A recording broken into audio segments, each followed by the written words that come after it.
Hello parents. बहुत बार आपने notice किया होगा कि जब बच्चे अर्ली स्टेज में चलना स्टार्ट करते हैं तो कुछ बच्चे अपने पैरों की उंगलियों पर चलने की कोशिश करते हैं, जिसे हम नॉर्मली टो वॉकिंग कहते हैं।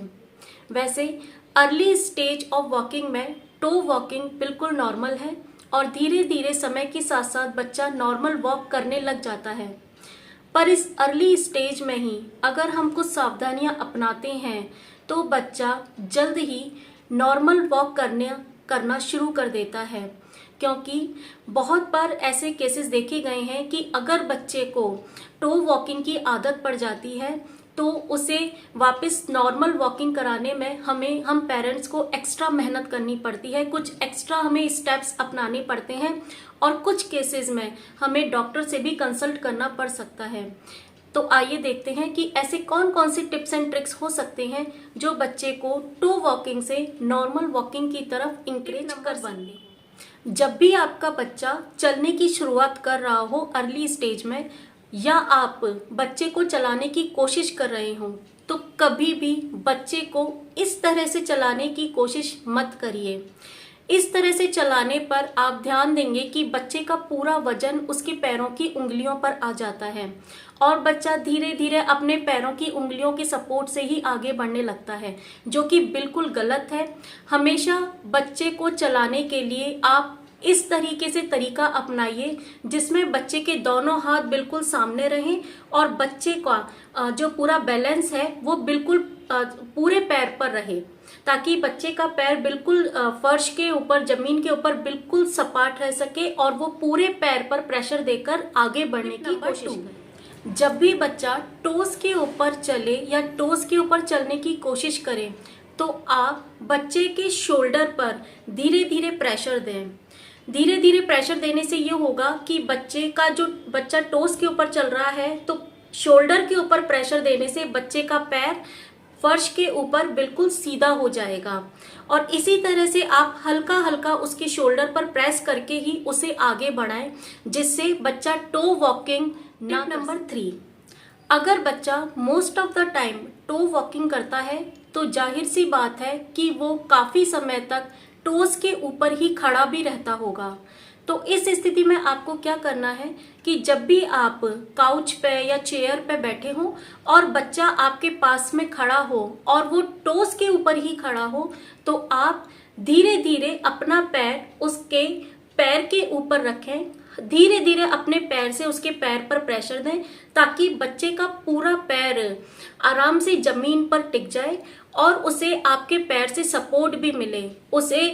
खड़े होने में दिक्कत भी महसूस नहीं हो, क्योंकि आप उसे ऊपर से भी पकड़ रही हैं और आपने हल्के से उसके पैर के ऊपर प्रेशर भी दे रखा है, जिससे उसका पूरा पैर जमीन पर आराम से टिक जाता है। ये बहुत ही इम्पोर्टेंट स्टेप है, क्योंकि अगर बच्चा फर्श पर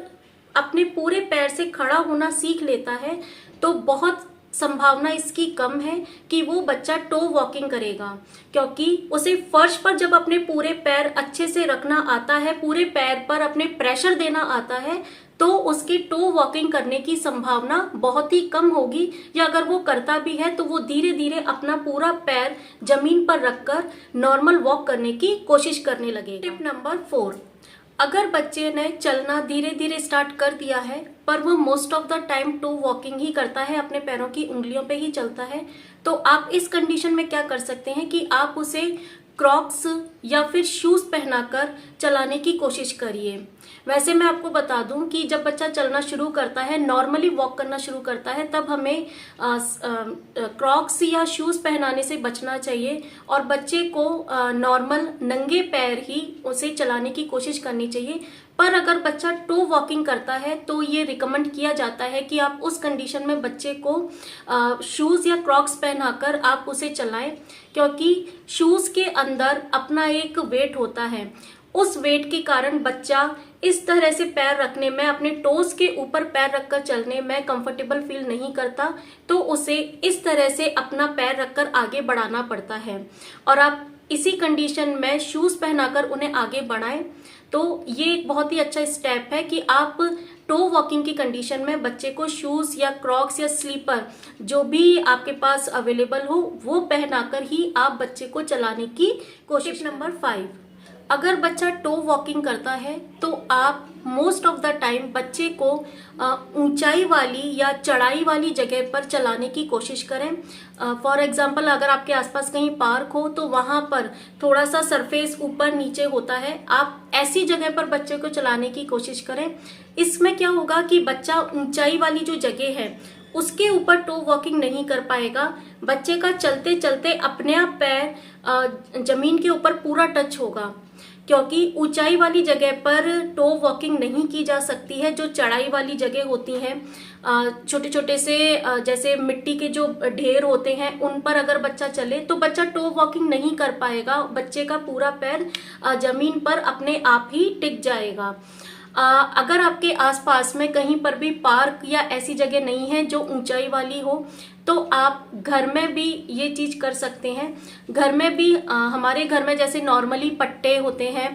लकड़ी के कुछ ऐसे होते हैं, लकड़ी के पट्टे जिन्हें हम कहते हैं, ऐसी चीजों को आप टेढ़ा रखकर और उसके ऊपर बच्चे को चढ़ाने की कोशिश करें। या फिर आपके घर में मैट्रेस हो, मैट्रेस को थोड़ा सा आप ऐसे टेढ़ा रखकर उसके ऊपर आप बच्चे को चढ़ाने की कोशिश करें। घर में भी आप ये चीज कर सकते हैं। थोड़ा सा अगर हम कुछ ट्रिक्स अपनाएं, कुछ अलग तरह से अगर हम चाहें करने की, किसी भी आप फ्लैट सरफेस वाली चीज को ऊपर की साइड से टिकाकर और नीचे जमीन पर टिकाकर उस पर बच्चे को आप चलाने की कोशिश करें, तो उसमें भी बच्चे का पैर है वो बिल्कुल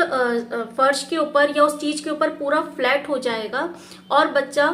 धीरे धीरे टो वॉकिंग की जगह नॉर्मल वॉक करने लगेगा। इसी चीज को फिर आप धीरे धीरे करके फर्श पर भी आप ऐसे ही कोशिश करवाएं चलाने की, तो बच्चा फिर धीरे धीरे फर्श पर भी नॉर्मल वॉक करने। Tip number 6, massage. बच्चे के पैरों की जितनी बार हो सके आप एक दिन में बच्चे के पैरों की अच्छे प्योर कोल्ड प्रेस ऑयल या वुड प्रेस ऑयल से बच्चे के पैरों की मालिश करें। और जितनी ज्यादा आप ये रिपीट करेंगे मालिश बिल्कुल राइट वे में, आपको ऐसे बहुत से वीडियोस मिल जाएंगे जिसमें बच्चे के पैरों की मालिश किस तरह से करनी है, किस तरह से सर्कुलर मोशन में बच्चे के पैरों की मालिश करनी है, किस तरह से उनके तलवों की मालिश करनी है। ऐसे आपको बहुत से वीडियोस मिल जाएंगे। और अगर आपके घर में को जो बड़े बुजुर्ग हैं आप उनसे भी सलाह लीजिए और बच्चे के पैरों की जितनी बार हो सके आप मालिश करने की कोशिश करिए। मालिश करने से बच्चे के पैरों में मजबूती आएगी जो और बच्चा आराम से चलने की कोशिश करेगा। और वैसे भी हमारी भारतीय संस्कृति में तो बच्चों की मसाज को बहुत महत्व दिया जाता है, बहुत इम्पोर्टेंस दी जाती है।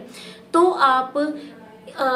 सभी कंडीशन में अगर बच्चा नॉर्मल वॉक भी करता है तो भी बच्चे को एक दिन में उसके पैरों की कम से कम 4 से 5 बार मालिश एटलीस्ट जरूर करिए। क्योंकि अगर बच्चा नॉर्मल वॉक भी करता है तो उस कंडीशन में भी बच्चे का पूरा वेट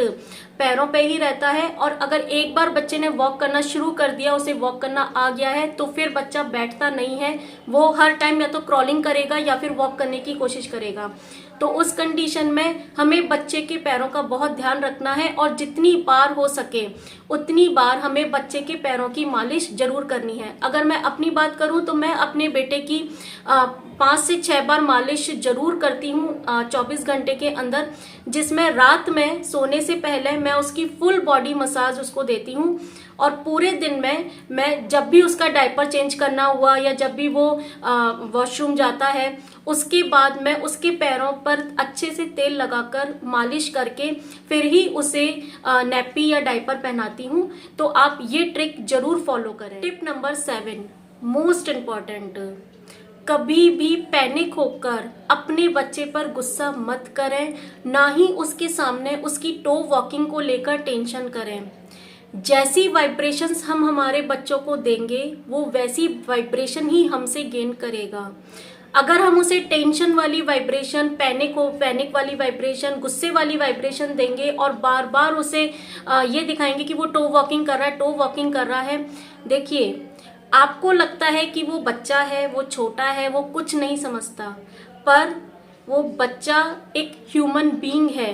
वो आपके प्यार को समझता है, वो आपके गुस्से को भी समझता है, सिर्फ वो उसे बोल नहीं पाता, एक्सप्रेस नहीं कर पाता।